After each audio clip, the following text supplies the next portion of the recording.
கரூரில் இன்று காலை முதல் 50% பேருந்துகள் இயங்க தொடங்கியது. வருவாய்த்துறை அலுவலர் ராஜேந்திரன் பேருந்து நிலையத்தில் திடீர் ஆய்வு மேற்கொண்டார். அது பற்றிய செய்தி தொகுப்பு. தமிழகத்தில் கொரோனா நோய் தொற்று பரவுதலை தடுக்கும் பொருட்டு போக்குவரத்து சேவை நிறுத்தப்பட்டிருந்தது.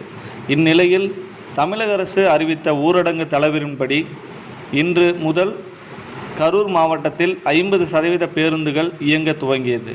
இதில் 55 நகர பேருந்துகள் உட்பட 133 பேருந்துகள் இயங்க துவங்கியது. தனியார் பேருந்துகள் இயங்காத நிலையில் மினி பேருந்துகள் ஒரு சில பேருந்துகள் மட்டும் தற்பொழுது இயங்கி வருகின்றன.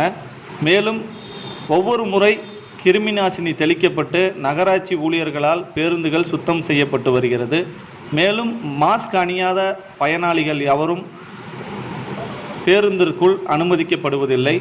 மேலும் வருவாய்த்துறை அலுவலர் ராஜேந்திரன் பேருந்து நிலையத்தில் திடீர் ஆய்வு மேற்கொண்டார். அதனைத் தொடர்ந்து நோய் எதிர்ப்பு சக்தி அதிகரிக்கக்கூடிய கபசுர குடிநீர் அரசு பேருந்து ஓட்டுநர்கள் மற்றும் நடத்துனர்கள் மற்றும் பொதுமக்களுக்கு வழங்கினார்.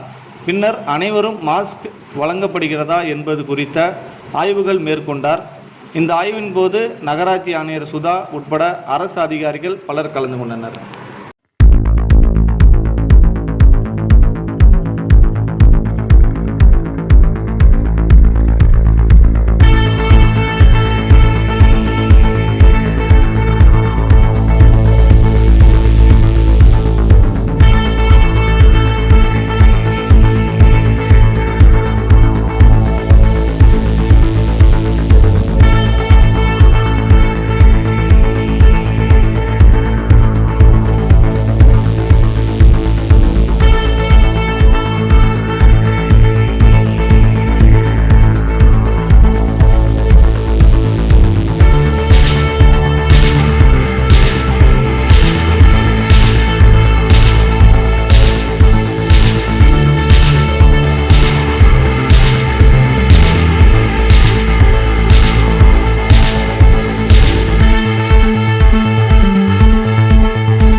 தனபாலங்க.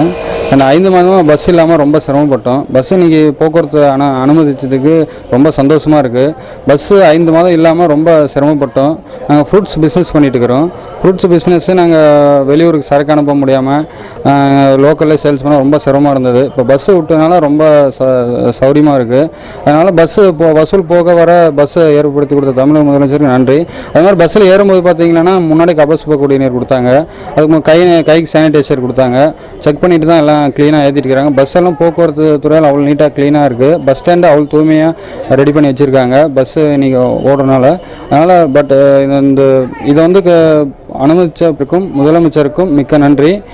அது பார்த்திங்கன்னா இது மாதிரி ரெகுலராக பிஸ்னஸ் பாதிக்காமல் எங்களுக்கு பஸ்ஸு இன்னொன்று வேண்டி கேட்டுக்கொள்கிறோம்.